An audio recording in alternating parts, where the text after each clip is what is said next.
Olá pessoal, a minha avó sempre dizia que boca de velho fede, mas o conselho é doce. Isso é verdade. Sempre que precisei, fui buscar nos mais idosos os conselhos que eu precisava para determinada situação. E olha que conquistei, através da experiência dos mais idosos, muitas vitórias. E hoje eu te trago a opinião do professor Olavo de Carvalho com relação à escola sem censura. Ele desmascara todos os dois lados, tanto o lado da direita como o lado da esquerda, e dá o norte para todos nós. Precisamos desses conselhos para, de fato, comprovar a doutrinação que durante 30 anos tomou de conta das nossas universidades, dos nossos livros, de nossas instituições de ensino. Precisamos corrigir esse norte, pois a nossa juventude, além de se tornar refém, de se tornar vítima, ainda passou a defender os seus agressores, os seus manipuladores. Por isso, pessoal, prestem atenção nos conselhos do professor Olavo de Carvalho. O reitor da USP, um cidadão de nome absolutamente impronunciável, me parece ser de origem armênia, não sei, afirmou ontem que ele se recusa a criar um sistema de controle hegemônico, controle ideológico na USP. Isso é de uma hipocrisia monstruosa, porque ele sabe perfeitamente bem que esse sistema já existe há 50 anos e que ele é o guardião do sistema. Ele sabe perfeitamente disso. E se ele quiser discutir a coisa, discute e mostra que você é um mentiroso. Isso aí nem tente, nem comece. Hein? Muito bem, eu vou lhe dar um exemplo. Você vê o que acontece com o meu filme, O Jardim das Aflições. Você ameaça passar o filme em qualquer faculdade do Brasil, imediatamente existe uma massa mobilizada pelos professores para impedir que isso aconteça. Existe ou não existe o sistema de censura montado dentro das universidades? Em segundo lugar, tudo o que se ensina a respeito do período de 64 a 84 nas universidades brasileiras tem instigado milhões de jovens a acreditar. Primeiro, a ditadura matou milhões de pessoas. A ditadura torturou milhões de pessoas. A ditadura puniu, perseguiu e matou inocentes a granel.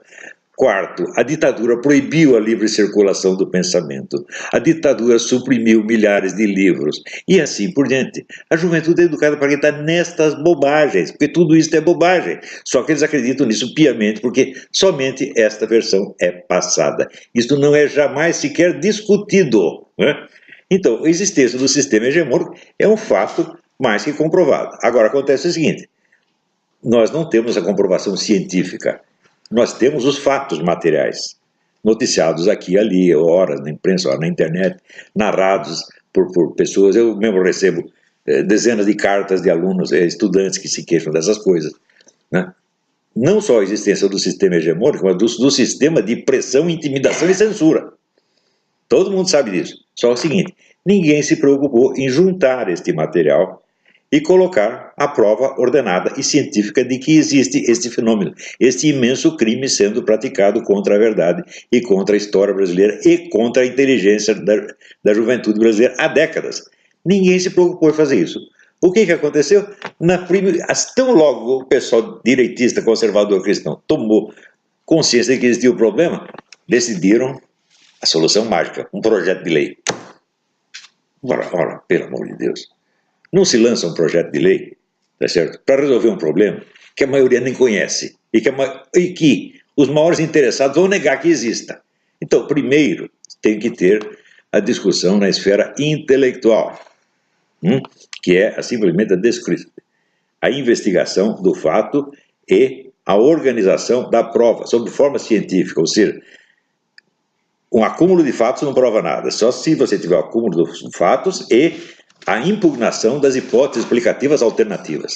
Por exemplo, você mostrar que isso não aconteceu por coincidência, que isso não aconteceu inocentemente, mas que houve, vamos dizer, a premeditação. Ora, a premeditação está toda nos livros do Antônio Gramsci.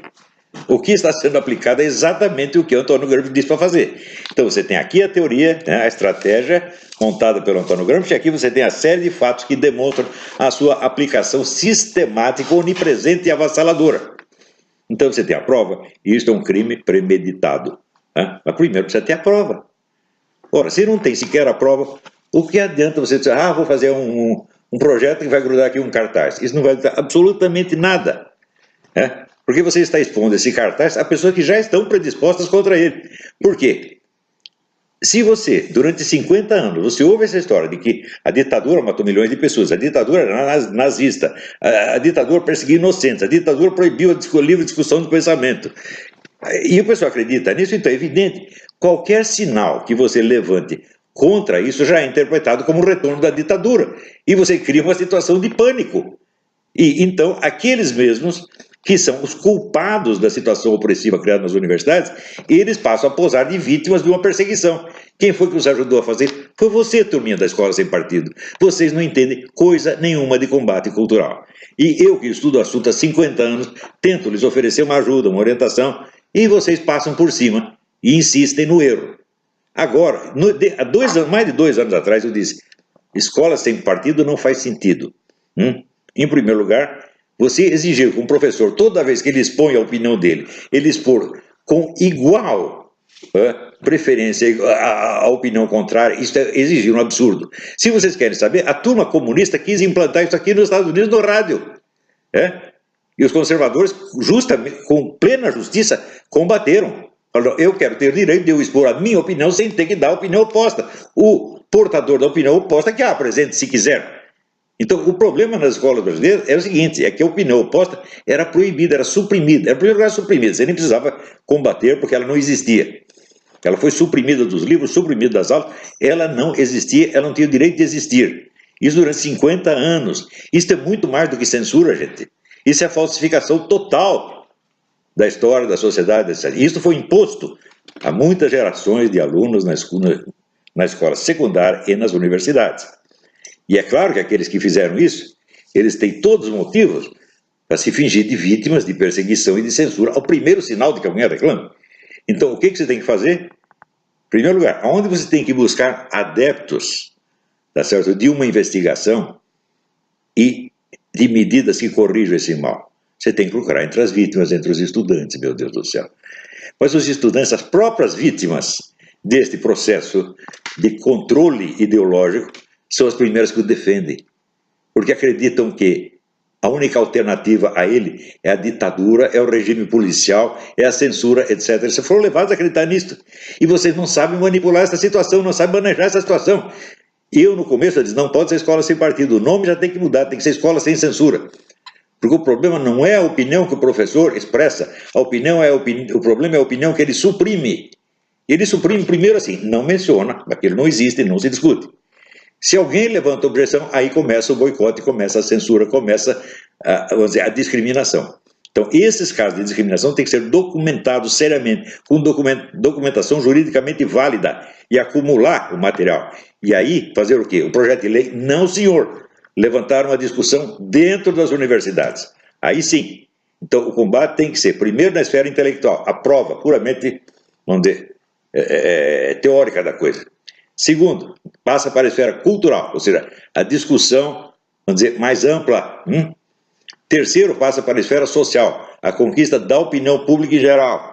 Quarto, você começa a agir na esfera política. E quinto, na esfera jurídica. Você já começaram com a esfera jurídica, está aqui o projeto de lei. Não se vence uma corrente cultural com um projeto de lei. Isto é infantil, isto é pueril. Não se faz isto. E se vocês conseguirem impor esse projeto de lei, vocês vão provocar uma justa revolta que já estão provocando. Pessoas que são conservadoras, liberais, etc., estão contra, porque outro dia mesmo estava o Carlos Andreas agora querem instituir o regime da deduduragem. Porque estão instigando os alunos. Note bem, uma coisa é o sujeito se queixar de que foi objeto de discriminação, foi vítima de discriminação. Outra coisa é ele denunciar que o professor está fazendo doutrinação. No primeiro caso, ele está defendendo o direito dele. No segundo, ele está sendo dedo duro mesmo. E não tem sentido. Doutrinação não é crime. Em segundo lugar, a própria palavra doutrinação é um absurdo. Porque, veja, qual é o conceito de política que nós vamos usar? É o conceito da pequena burguesia inculta, burra, que acredita que política é um negócio que tem relação só com os partidos e eleições.